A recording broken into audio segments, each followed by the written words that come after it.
Mesdames, Mesdemoiselles et Messieurs, chers fidèles téléspectateurs de Golf TV Africa, bonjour. Pendant longtemps, le monde de la formation et celui de l'emploi ont fonctionné de façon parallèle. Le premier formant des jeunes en espérant que le second s'arrangerait pour les utiliser. Malheureusement, le type de formation donnée dans les écoles d'enseignement général et dans les facultés des universités au Bénin n'est pas en adéquation avec les besoins sur le marché de l'emploi. Et chaque année, de nombreux diplômés rallongent les rangs des chômeurs au Bénin et gonflent le taux de chômage au Bénin. Une véritable épée de Damoclès qui plane sur l'avenir de la jeunesse béninoise. Face à une telle situation, quelles sont les dispositions à prendre? Aujourd'hui, l'entrepreneuriat apparaît comme la seule solution pour pallier le problème de chômage. C'est le sujet sur lequel nous allons nous pencher dans cet entretien avec monsieur Elvis Franck Modeste Arossin. Il est directeur d'un institut d'entrepreneuriat et d'innovation. Il est également assistant de recherche en gestion. Monsieur Arossin, bonjour. Bonjour, monsieur le journaliste. Est-ce qu'aujourd'hui, la formation reçue dans nos écoles et dans nos universités est en adéquation, selon vous, avec les besoins sur le marché de l'emploi? Tout à fait. Vous avez fait une belle analyse. Et le mal est plus profond que ça. Vous savez déjà, le colon, en nous donnant la colonisation, nous a laissé beaucoup de systèmes éducatifs qui est à revoir. Vous savez, les collèges d'enseignement général, leur caractère général font que quand le jeune finit, il finit généraliste. Il est bon en tout et en rien. Il faut oser le dire. Et malheureusement, on n'a pas compris très tôt pour inverser la chose. Nous devons normalement, en temps normal, avoir assez de lycées et très peu de CEG. Parce que les CEG, de par leur caractère général, ne fait pas des jeunes qui sont là, qui sortent avec un bac ABCD, des professionnels, sont des généralistes. Et il les contraint, après son baccalauréat obtenu dans l'enseignement général, à poursuivre les études universitaires. Et malheur à lui, si jamais il entame le projet d'aller s'inscrire encore dans une formation classique, il finit, monsieur le journaliste, il a 4 emplois qui l'attendent au Bénin. Soit vendre crédit au devoir, vendre des centres relatifs au devoir, ou les étudiants faire vacation. Les 4 emplois plus sûrs au Bénin. Et ça prouve déjà qu'il y a quelque chose à revoir. Nous devons rapidement nous asseoir pour faire vraiment l'état général de l'enseignement supérieur ou bien l'enseignement professionnel technique au Bénin pour corriger la donne. Sinon, beaucoup de jeunes ont le bac, les parents sont contents, mais 5 ans après, ceux-là qui ont le bac en 2020, ceux qui ont le bac en 2019, que sont-ils devenus aujourd'hui maintenant? Avez-vous fait des études pour voir ceux qui ont le bac en 2018? Nous sommes déjà en 2021, 3 ans après. Ils sont où maintenant? Ils sont dans quelle entreprise, sur quel marché? Mais malheureusement, on n'en parle pas. Merci encore pour avoir pensé à ça. Est-ce que vous dites par là qu'on forme finalement des bavards? Je le dis, il faut oser le dire. Notre slogan ici, c'est ça. Quitter le bavardage et oser les compétences. Vous savez, des gens actuellement en Afrique, on n'a pas besoin forcément des généralistes. Ils sont bons.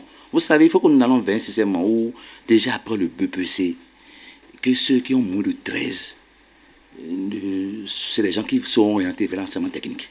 Et ceux qui ont plus de 13, 14, c'est les élites. Dans un pays, on a besoin d'intelligents aussi. Dans un pays, on a besoin d'intelligents aussi. Des gens qui sont bons pour reprendre les choses qu'on les a enseignées, c'est bon. Mais ceux qui ont moins de 13 vont aller dans la formation professionnelle technique. Vous savez, notre manière de faire tous les jours nous oriente des fois, nous éloigne des fois de la vraie question de la vie. Qui sont ceux-là qui ont confectionné, qui ont fabriqué le micro que nous utilisons ce matin? Qui sont ceux-là qui ont produit le caméra que nous utilisons ce soir? Qui sont ceux-là qui ont façonné ce plat que nous mangeons tous les jours? Qui sont ceux-là qui ont fabriqué ces outils que nous utilisons, les avions qui passent dans notre maison? C'est des choses capitales de la vie que nous ne voyons pas. Allez voir en Chine. Ce sont des jeunes de 13 ans, 12 ans qui font les appareils que nous utilisons à Cotonou, en Afrique. Les appareils que nous utilisons aujourd'hui dans nos pays africains, ce sont des jeunes de moins de 18 ans qui le font. Mais nous laissons ces questions centrales de la vie pour aller vers des questions, des choses qui sont déjà dépassées. On nous enseigne des choses des années 57, des années 52. Non. Je confirme vraiment sur votre plateau que aujourd'hui l'enseignement c'est à revoir, c'est totalement dépassé avec la réalité du temps. Voilà, mais le mal est là, il y a longtemps, et puis nous avons constaté qu'il y a eu beaucoup de diagnostics à travers des tables rondes, des journées de réflexion. Il y a eu beaucoup de diagnostics. Aujourd'hui, que faut-il faire de façon concrète pour corriger le tir? Belle question, vous savez, il faut dire de l'audace. Et ça, je remercie notre président Talon actuellement, qui est un président audacieux, qui prend vraiment des décisions vraiment utiles pour le pays. Vous savez, pas vous mentir, on a fait une conférence en 90. La conférence en 90, ça a servi à préparer le départ du président Kérékou et à ramener la démocratie. Je vous jure, côté jeunesse, ça a été un échec. Côté éducation, ça a été un échec. Nos aînés n'ont pas pensé à l'avenir du Bénin dans 30 ans, dans 50 ans. Oui, c'est pas automatique, on est libre. Mais est-ce que cette liberté que nous avons eue nous a permis réellement d'aider le jeune que nous sommes et aller vers le développement? Point d'occasion. Donc je dis qu'il est temps que nous puissions oser. Déjà, oser comment? Je pense déjà que même en temps normal, désormais, il faudrait qu'on réfléchisse pour que tous ceux qui ont le baccalauréat et qui n'ont pas une bonne moyenne, moins de 13 là, qu'on les oriente plus vers les formations universitaires, qu'ils soient vraiment orientés vers les formations professionnelles, qu'ils puissent apprendre un métier, apprendre vraiment peut-être la soudure, apprendre la coiffure, l'esthétique, et qu'on appelle couture, tout ce qui est métier, tout ce que nous faisons presque tous les jours. Formation professionnelle. Le fait n'est pas une honte. Il faut qu'on arrête avec ça en Afrique, où on montre aux gens que ce sont les misérieux qui pensent à ces métiers. On pense les artisans sont des gens, c'est des déscolarisés. C'est ça. Vous savez, faites retour en arrière. Ceux qu'on a laissés sur les bancs, dans les classes antérieures, peut-être au CM2, 6e, 5e, 3e, j'en passe, et qu'on qualifiait de tarés de la salle. Je vous jure, monsieur le journaliste, ce sont eux aujourd'hui qui créent les boutiques au bord des voies, qui recrutent ceux qui ont la licence. Je peux vous affirmer ça. C'est que ceux qu'on a dit que c'est les tarés de la salle, ils ne connaissent rien. Et après les comptes, ils ont abandonné l'école. Aujourd'hui, c'est eux qui créent des choses et qui recrutent ceux qui ont la licence. Vous allez voir des boutiques au bord des voies, pressing, des boutiques de vente de vêtements, portables. Allez voir ceux qui travaillent là. Allez demandez-vous qui a créé ça. Ça veut dire quoi? Les gens vont à l'école, mais malheureusement, on oublie qu'on ne mange pas le diplôme.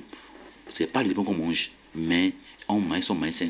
Il faut avoir un mindset vraiment de niveau. Et cela, malheureusement, la formation ne nous donne pas ça pour l'instant. Donc, je pense qu'un jeune qui nous écoute en ce moment, qui peut-être se dit vraiment, c'est une vérité, disent, comment faire pour corriger le tir?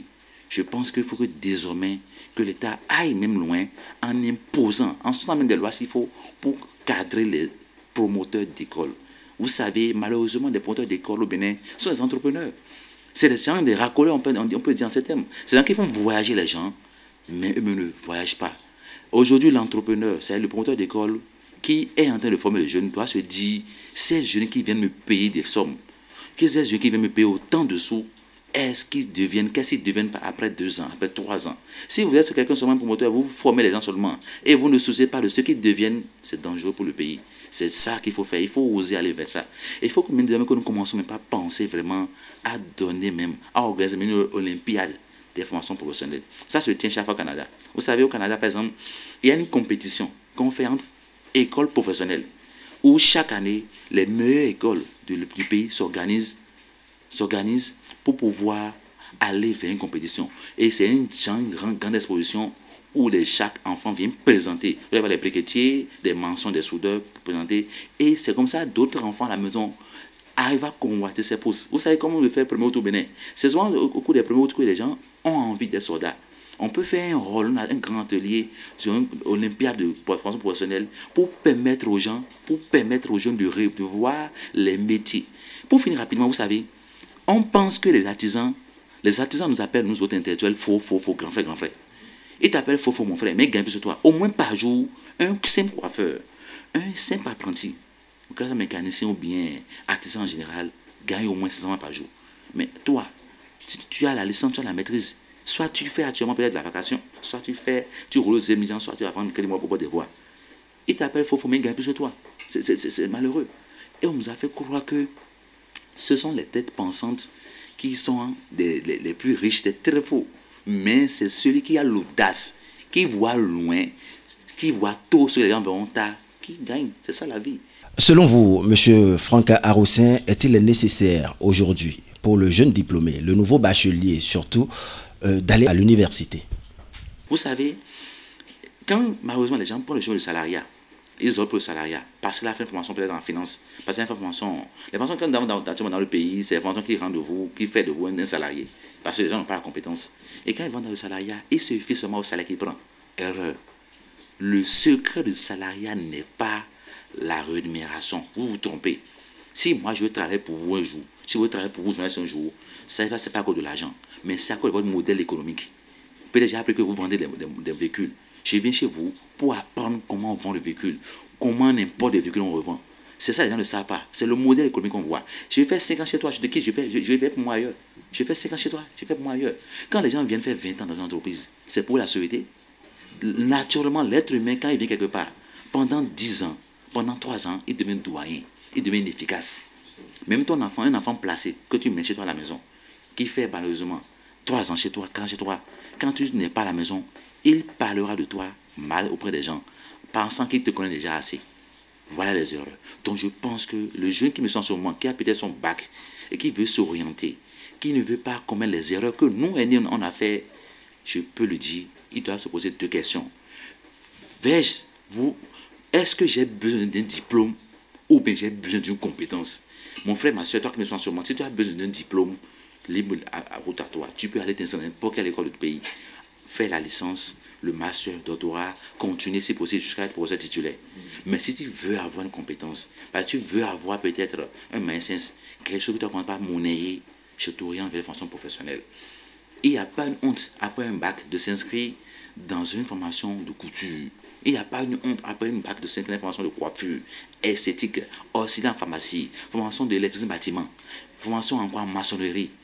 Comme ça, tu seras un maçon professionnel. Tu le fais en 18 mois, en 2 ans, en 3 ans. Mon frère, tu seras un maçon différent de l'artisan que nous voyons, tout ça dans le quartier. J'ai lu un livre qu'on appelle Un pied dans les affaires, un pied à l'école. C'est pour un Camerounais. Il dit clairement que le diplôme confère un grade. C'est un ticket bus. Nous voulons aller peut-être à Parakou. Nous voulons prendre le bus. Je monte le ticket à l'entrée et je rentre. Ce qui se passe à l'intérieur du bus là, c'est à moi-même. Donc, j'ai dit tout à l'heure, jeune a le deux choix. Si tu veux, parce qu'il y en a qui ont une passion, hein, qui ont envie d'être pour les études, ils ont une passion, c'est leur talent. Ils aiment étudier. C'est un talent aussi. Ceux-là peuvent facilement s'inscrire dans une université, avoir un diplôme et continuer à être professeur docteur. On a aussi besoin d'eux dans la cité. On a besoin de sachants. Dans une nation, on a besoin de sachants. Mais si tout le monde devient sachant, peut-être que ça peut faire de trop. Donc je pense que on a besoin d'une partie des diplômés pour pouvoir peut-être occuper des postes stratégiques du pays. Mais on a besoin beaucoup plus de compétences. À l'état actuel des pays africains, on a beaucoup plus besoin de compétences. Quelqu'un qui a fait même Bac plus 5 en ingénierie agricole, qui devient ingénieur agronome, vous allez le voir, ne pourra jamais avoir le courage d'entreprendre. Vous savez pourquoi? Parce qu'il a fait l'agronomie pour ses parents. Il a fait l'agronomie pour ses parents. Il a peut-être fait une licence en comptabilité. Il ne pourra jamais avoir la compétence qu'il faut pour pouvoir dire, je vais créer un cabinet d'assistance comptable. Parce qu'il l'a fait pour ses parents. Généralement, les parents orientent, influencent le choix des enfants. Ce qui fait que les enfants couvrent les diplômes et abandonnent la compétence. Aujourd'hui, le diplôme plus la compétence fait de toi un professionnel avéré. Quelqu'un qui a le diplôme et qui a la compétence devient un professionnel avéré. Il ne peut jamais chômer. Il faut souvent te fier au diplôme. Pense à quelque chose de plus. Tu vois que ça va changer quelque chose dans ta vie. Malheureusement, on n'a pas encore ouvert les yeux. On est mal orienté. Nos aînés nous montrent chaque fois au Bénin que pour être riche, il faut prendre par la politique. On n'a pas de modèle de référence au Bénin, des succès stories, des gens qui ont vraiment réfléchi, qui ont fait quelque chose de bon. Et malheureusement, c'est ça. Mais je pense que ça va changer maintenant. D'ici là, ça va changer totalement. Ailleurs, sous d'autres cieux, on constate que déjà les enfants, depuis le primaire, le cours primaire, ont déjà une orientation. Le parent sait déjà que mon enfant, après le bac, va se lancer dans telle formation professionnelle ou fera telle chose demain. Au Bénin, ce n'est pas pareil, Monsieur Aroussin. Qu'est-ce qu'il faut faire aujourd'hui? Faut-il récupérer déjà les nouveaux bacheliers pour leur donner une nouvelle orientation, vers l'entrepreneuriat? Moi, je pense que sans pour autant offenser mes aînés, sans pour autant offenser les programmes d'État, l'orientation qu'on fait après le bac, c'est de nul effet, c'est sans effet. Je m'explique beaucoup. C'est pour ça que vous avez dit sans pour autant offenser les aînés. Vous savez, ce n'est pas après le bac qu'on va orienter, je suis désolé. Déjà, comme je l'ai dit, normalement, quand la personne a le CEP, quand elle a le CEP déjà, et que nous voyons déjà que la personne a tel talent. J'ai dit tout à l'heure dans un propos que le salariat rend les gens médiocres. Pourquoi? Parce que nous avons une interprétation erronée du succès. Beaucoup pensent que le succès, c'est avoir réussi à avoir une belle maison, avoir acheté peut-être une parcelle, avoir une épouse, tout ça là. Non, non, c'est pas ça le succès. Mais pour avoir le succès, il faut d'abord identifier ce que tu aimes. Qu'est-ce que tu aimes? Tu dois faire le point ce que tu aimes. Qu'est-ce que tu as comme talent? Quel est ton talent? Qu'est-ce que rapporte de l'argent actuellement maintenant? Qu'est-ce qui te rapporte de l'argent actuellement? Si tu peux répondre à ces trois questions et faire de ton talent ce qui te rapporte de l'argent, tu as déjà le succès. Alors ça dit quoi? Si déjà nous pouvons identifier depuis déjà le CEP, le talent du jeune, dans quoi il est fort, quel est son talent, ça permettra déjà de l'orienter. Donc l'orientation qu'on fait après le bac, normalement ça doit être fait déjà au niveau du CEP. Ou déjà au CEP, on va orienter les gens en voyant leur talent. Peut-être en faisant une enquête auprès de son environnement. À tel enfant, à la maison, qu'est-ce qu'il aime faire? À la maison, il aime peut-être chanter, il aime peut-être écrire. Et déjà, on l'oriente vers les trucs du genre. Comme ça, même s'il a le bac, même s'il a le CEP, il va continuer dans son domaine. Il sera une chance pour le pays. Quel est le rôle des parents dans tout ça? Le parent a un rôle capital. Et malheureusement, les parents africains ne savent pas qu'ils ont un rôle à jouer. Et je vous dis, tout à l'heure, j'ai expliqué un peu le salariat. Le salariat, j'ai dit que ça rend les gens médiocres. Quelqu'un qui est dans le salariat, qui peut-être fait 20 ans à golf, peut-être 10 ans, 100 ans dans une entreprise, qui malheureusement ne sait pas ce qu'on appelle le salariat, va finir, malheureusement, c'est le jour où on le renvoie que son enfant le bac. 20 ans de service, il vit au quotidien. Et son enfant, le dernier a le bac, le second a le bac. Il est incapable, il sera incapable de lui payer la première université. Alors je vous parle là, les enfants le bac avec 18 ans. Papa a peut-être 5 enfants, les bureaux passent par là. Et il dit, ah toi tu as le bac, c'est déjà bon, hein. Tu ne peux que aller t'inscrire dans quoi? À la faculté. L'enfant peut-être a envie de faire le stylisme, modélisme, couture, comment faire les fonctions professionnelles qui coûtent 500 000 francs. Mais le vieux est incapable de payer 5 francs parce qu'il a pris 20 ans de service à faire la même chose, à devenir médiocre. Du coup, il n'a pas eu vraiment des revenus passifs où il pourra investir. Et malheureusement, beaucoup d'enfants perdent le soutien de leurs parents après le bac. Ils sont laissés à eux-mêmes. Or, je vous jure actuellement, c'est même après le bac que les parents doivent maintenant plus occuper des enfants. C'est après le bac qu'ils doivent faire l'effort d'accompagner les enfants à avoir leur gagne-pain, afin de leur redonner le retour. Et malheureusement, ce n'est pas le cas. Donc, je conseille aux parents qui sont en ce moment que si tu as la chance d'avoir ton enfant qui a le bac, il ne faut pas seulement lui dire va faire ça, va faire ça, non. Aide l'enfant vraiment à être ton retour d'investissement. Si tu as peut-être 5 enfants et que tu prends l'aîné qui a le bac cette année, tu l'orientes bien, il sait une formation professionnelle. Déjà en 2 ans, il peut commencer à manger. Il aura de l'argent, cet argent t'aidera à financer ses frères qui sont à la maison. Malheureusement, nous ne voyons pas ça. Et nous orientons mal les enfants. Ils vont s'inscrire maintenant pour avoir une licence, pour aller juste porter un titre. Les parents ont un rôle capital à jouer dans le choix des enfants. Ils doivent vous encourager parce que c'est à eux que se repose cette charge-là.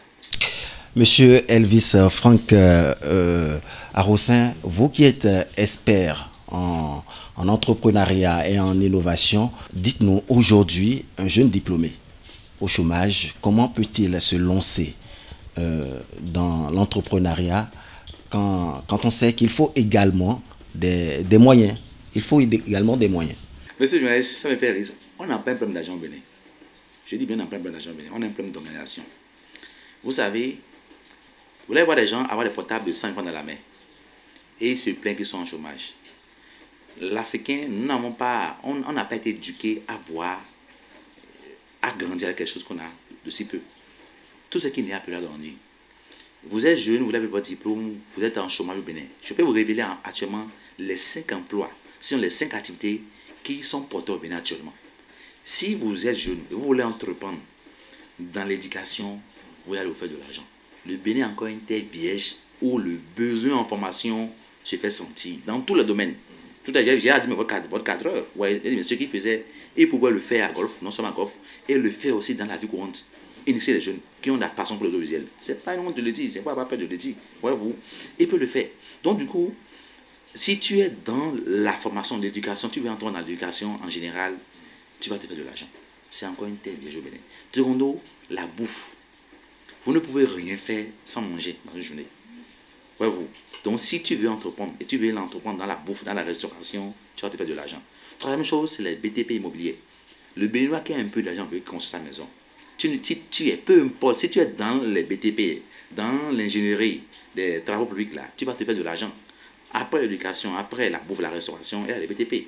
Et la même chose dans laquelle tu peux entreprendre bien facilement et réussir ta vie, c'est les hydrocarbures. Des fois, on a faim, des fois, on garde notre argent et on paie les sommes dans notre budget pour aller quelque part. Vrai. Des fois, on a faim, mais on préfère prendre l'argent pour acheter le carburant dans notre moto d'abord. Monsieur Arosa, toutes ces choses dont vous voulez de parler, pour les entreprendre, il faut obligatoirement un minimum de moyens. Alors, le jeune qui n'a pas de moyens, aujourd'hui, comment pourra-t-il... C'est aussi là le problème, et on comprend par là la réticence de certains jeunes aujourd'hui à entreprendre, parce qu'ils n'ont pas assez de moyens, et il faut également une formation en entrepreneuriat. Mais c'est une belle question, monsieur. Vous savez, je disais tout à l'heure qu'on n'a pas un problème de moyens, on a un problème d'organisation. Vous savez, même avec peu de moyens, avec rien, vous pouvez grandir. Tu as aujourd'hui peut-être dans ta main un portable Android qui coûte 40 000 francs, qui coûte 50 000 francs, qui coûte 90 000 francs. Peut-être c'est un don, c'est un cadeau. Tu me suis en ce moment.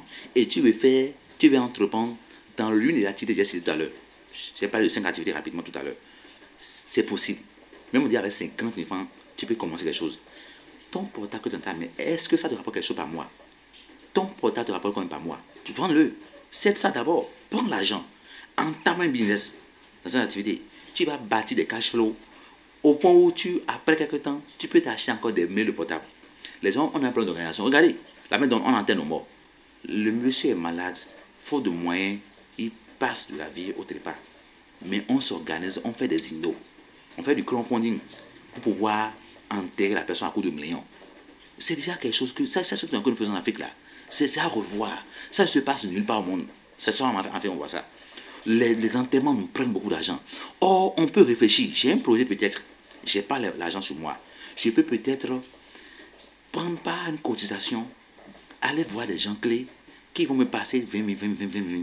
Pas aller voir seulement une seule personne qui me passe 1 million. Non, il dira qu'il n'en aura pas. Il n'aura pas à te donner. Faire des passes de 10 000 francs, puis 10 000 francs chez des gens. Coller ça, entame. Mais j'ai dit aux gens que même avec 50 000 francs, on peut entamer quelque chose comme activité. Tu es jeune à la maison, tu as 20 000 francs, tu as 50, tu as même 10 000 francs. Tu peux commencer par vendre la bouille devant ta maison. Si tu commences par vendre la bouille devant ta maison les soirs, tu es propre, tu te fais la bouille de peut-être akuli, peut-être du soja, tu commences à vendre en 6 mois, tu vas louer une boutique. Il faut commencer avec ce qu'on a comme moyen. Il faut commencer avec ce qu'on a comme moyen. Même avec même 10 000 francs. On sait les bassets. Les bassets qui viennent au Bénin, les Nigériens qui viennent au Bénin. Ils viennent des fois, vous allez le voir, ils ne louent pas. Hein. C'est là, il fait gardien qui dort. Et il prend l'argent de gardiennage, il commence à s'acheter des outils, il commence à faire des pouces-pouces. Après, il va louer une boutique pour du nouveau. Il amène un frère du village qui vient s'ajouter à lui. C'est ça. Vous allez voir souvent, et des gens, vers l'approche de la rentrée, ils vont à Misebo, acheter des tissus kaki, mettent ça ici, ils se promènent. C'est très très rentable pour eux. Tu es jeune, tu as la maison, tu me sens sûrement. Nous sommes de la veille des vacances, veille de la rentrée déjà. Tu peux commencer par vendre des baskets devant ta maison, vendre peut-être des tissus kaki, vendre des sacs au dos. Il n'y a rien qui soit une honte. Il faut seulement innover. On n'a pas un problème d'argent, on a un problème d'organisation. Organise-toi et commencement, tu vas grandir. Ceux qui ont de l'argent, ceux qui ont donné 1 million pour commencer un projet, ils ne peuvent pas réussir. Vous savez pourquoi? Parce qu'ils ne savent pas comment on a regroupé les 1 million pour le donner. Mais ceux qui commencent petit vont grandir. Il est dit que je bénirai les flèches de vos mains. Donc quand il commence petit, ça va grandir.